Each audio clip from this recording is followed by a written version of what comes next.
بسم اللہ الرحمن الرحیم وبہ نستعین اما بعد۔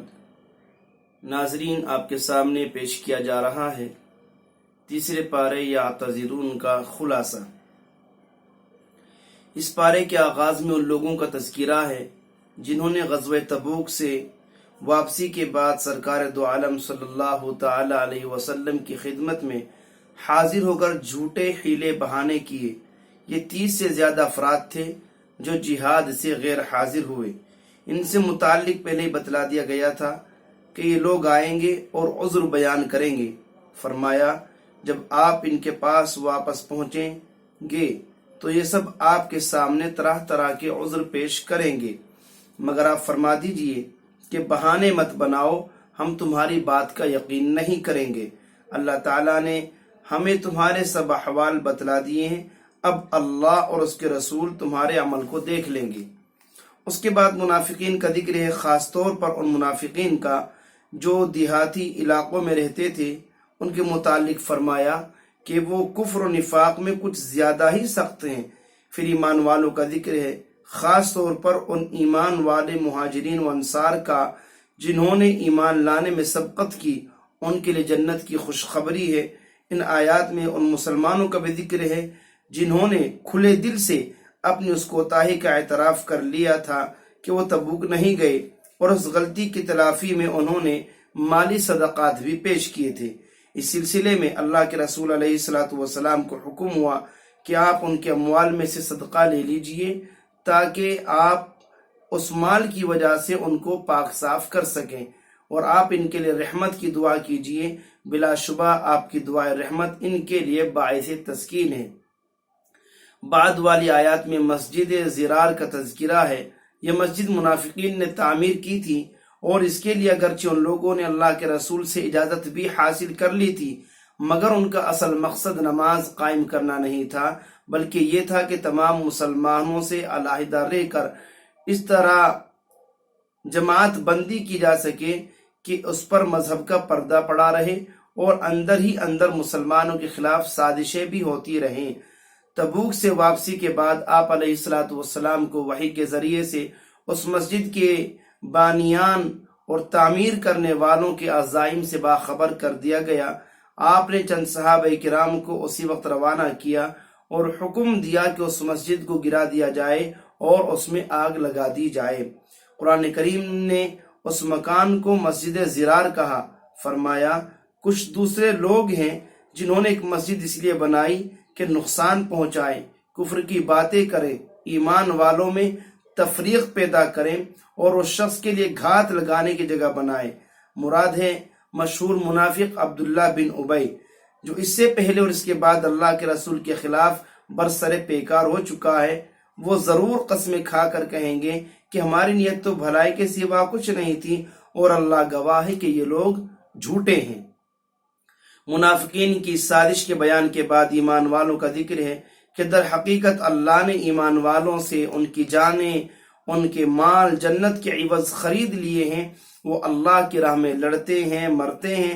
اللہ کے ذمے یہ ایک پکا وعدہ ہے تورات، انجیل اور قرآن میں، اور اللہ سے بڑھ کر کون اپنا وعدہ پورا کرنے والا ہے۔ تم خوشخبری حاصل کرو اس سودے پر جو تم نے اللہ سے کیا ہے، یہی بڑی کامیابی ہے۔ بعض مفسرین نے لکھا ہے کہ آیت بیعت عقبہ کے بارے میں نازل ہوئی۔ مینا میں واقع اس پہاڑی کے قریب ہجرت سے پہلے انصار مدینہ نے اللہ کے رسول کے دست رحمت پر بیعت کی تھی اور جان و مال کی قربانی دینے کا وعدہ کیا تھا۔ اس آیت میں اسی واقعے کی طرف اشارہ ہے۔ پھر غزوہ تبوک کا بیان ہے کہ اللہ نے مہربانی فرمائی نبی پر، ان مہاجرین و انصار پر جنہوں نے بڑے سخت وقت میں اللہ کے رسول کا ساتھ دیا۔ غزوہ تبوک میں شرکت نہ کرنے والے منافقین کا ذکر تفصیل سے آ گیا، کچھ مسلمانوں کا بھی ذکر آیا، اور یہاں بھی ان لوگوں کا تذکرہ ہے جو کسی غلط نیت سے نہیں بلکہ محض سستی اور کاہلی کی وجہ سے جنگ میں شریک نہیں ہوئے تھے، لیکن بعد میں شرمندہ بھی ہوئے۔ یہ 10 حضرات تھے۔ ان میں سے 7 نے خود کو مسجد نبوی کے ستونوں سے باندھ کر سزا دی اور اس وقت تک بندھے رہے جب تک ان کی توبہ قبول نہیں کر لی گئی۔ 3 نے خود کو ستونوں سے نہیں باندھا ان کا فیصلہ ملتوی کر دیا گیا اور ان کے مقاطعے کا بائیکاٹ کا حکم ہوا، جس کی وجہ سے ان کی حالت قابل رحم ہو گئی۔ بالآخر ان کی توبہ بھی قبول ہو گئی اور ان کا مقاطعہ ختم کر دیا گیا۔ اسی پارے میں سورہ یونس بھی شروع ہوئی ہے۔ اس سورت کا بنیادی موضوع دین کے مبادیات ہیں۔ سلسلہ کلام کا آغاز منکرین وحی سے کیا گیا کہ لوگ اس بات پر حیران ہیں کہ ایک شخص نے پیغام نبوت پیش کیا ہے اور وہ اسے جادوگر کہہ رہے ہیں، حالانکہ اس پیغام میں حیران کرنے والی بات کون سی ہے؟ پیغمبر نے تمہارے سامنے دو باتیں پیش کی ہیں، ایک یہ کہ زمین و آسمان سب اللہ نے پیدا کیے اور ہر جگہ اللہ ہی کا حکم چلتا ہے، دوسرے یہ کہ مرنے کے بعد دوبارہ پیدا ہونا ہے تاکہ اچھے برے اعمال کا بدلہ دیا جا سکے۔ آگے ان دو حقیقتوں کی تفصیل ہے، ایمان والوں کا ذکر، کفر و شرک والوں کا تذکرہ کہ ان کو دردناک عذاب دیا جائے گا۔ اس پر بعض مشرکین نضر بن حارث وغیرہ نے یہ مطالبہ کیا کہ اے اللہ، اگر یہ بات سچی ہے تو آپ ہم پر آسمان سے پتھر برسائیں یا ہمیں کسی دوسرے دردناک عذاب میں مبتلا کر دیں۔ اس پر یہ آیت نازل ہوئی، اگر اللہ لوگوں کے ساتھ برا برتاؤ کرنے میں یعنی عذاب دینے میں اتنی ہی جلدی کرتا جتنی جلدی لوگ دنیا کی بھلائی مانگنے میں کرتے ہیں تو ان کی مدت ختم بھی ہو چکی ہوتی۔ ہم ان لوگوں کو جو ہم سے ملنے کی توقع نہیں رکھتے ان کی سرکشی میں بھٹکنے کے لیے چھوڑ دیتے ہیں۔ لوگوں کی نفسیات کا ذکر کرتے ہوئے فرمایا، انسان کو جب کوئی تکلیف پہنچتی ہے تو وہ اٹھتے بیٹھتے لیٹتے ہمیں پکارنے لگتا ہے، اور جب ہم اس کی یہ تکلیف دور کر دیتے ہیں تو وہ ایسا ہو جاتا ہے گویا برے وقت میں اس نے ہمیں پکارا ہی نہیں تھا۔ کچھ آیات کے بعد انسان کی اس فطرت پر اس طرح بھی روشنی ڈالی کہ جب ہم لوگوں کو مصیبت کے بعد اپنی راحت کا ذائقہ چکھا دیتے ہیں تو وہ ہماری نشانیوں کے بارے میں مکر و فریب کا سلسلہ شروع کر دیتا ہے، اور اس کے بعد اللہ تعالیٰ نے بندوں پر اپنے کچھ انعامات کا تذکرہ کرتے ہوئے فرمایا اور یہ وہ حقیقت واضح فرمائی کہ دنیا کی زندگی کی مثال ایسی ہے جیسے آسمان سے ہم نے پانی برسایا تو زمین کی وہ پیداوار جسے آدمی اور جانور سب کھاتے ہیں خوب گھنی ہو گئی۔ پھر عین اس وقت جب زمین اپنی بہار پر تھی، کھیتیاں سجی سنوری کھڑی تھیں، ان کے مالک یہ سمجھ رہے تھے کہ اب ہم ان پر قادر و قابض ہو جائیں گے، یکایک رات میں یا دن میں ہمارا حکم آ پہنچا اور ہم نے ان کو ایسا تباہ اور برباد کر دیا گویا وہاں کچھ تھا ہی نہیں۔ یہاں حضرت نوح علیہ السلام کا قصہ مذکور ہے، حضرت موسیٰ، حضرت عیسیٰ علیہ السلام کا بھی ذکر ہے۔ یہ قصہ ذرا تفصیل سے بیان کیا گیا، گزشتہ پاروں میں بھی سلسلے کے کچھ واقعات آ چکے ہیں۔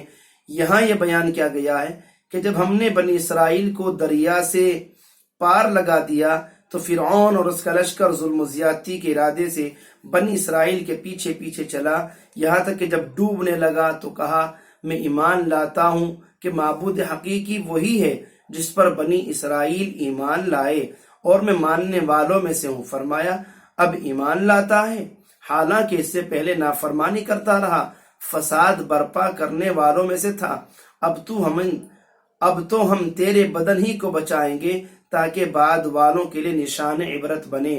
قرآن کریم کا یہ بیان کتنا مبنی بر حقیقت ہے، اس کا اندازہ فرعون کی اس لاش سے ہوتا ہے جو مصر کے عجائب گھر میں آج بھی صحیح سالم رکھی ہوئی ہے۔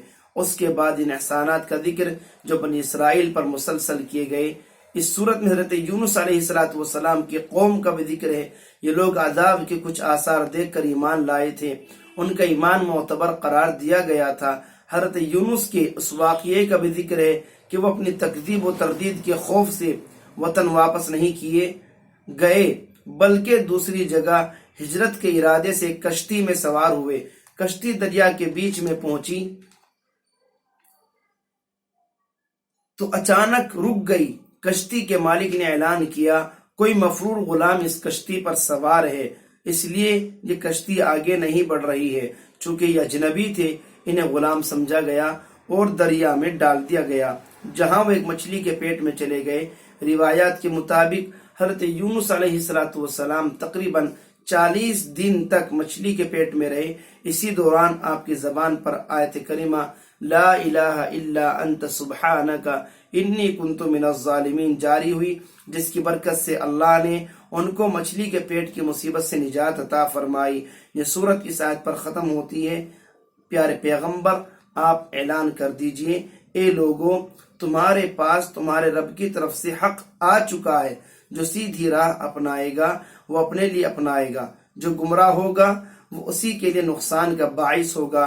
میں تم پر کوئی وکیل نہیں ہوں، آپ پر جو وحی نازل کی جا رہی ہے آپ اس کی اتباع کرتے رہیے، اور جب تک اللہ فیصلہ نہ فرما دے صبر کرتے رہیے، اللہ بہترین فیصلہ کرنے والوں میں سے ہے۔ کل انشاءاللہ 12واں پارہ وما من دابۃ اس کا خلاصہ پیش کیا جائے گا۔ اللہ تبارک و تعالی ہم سبھی کو قرآن مجید کی تفاسیر کو سمجھنے کی، پڑھنے کی، عمل کرنے کی اور دوسروں تک اس کو پہنچانے کی توفیق نصیب فرمائے۔ آمین۔ وما علینا الا البلاغ المبین۔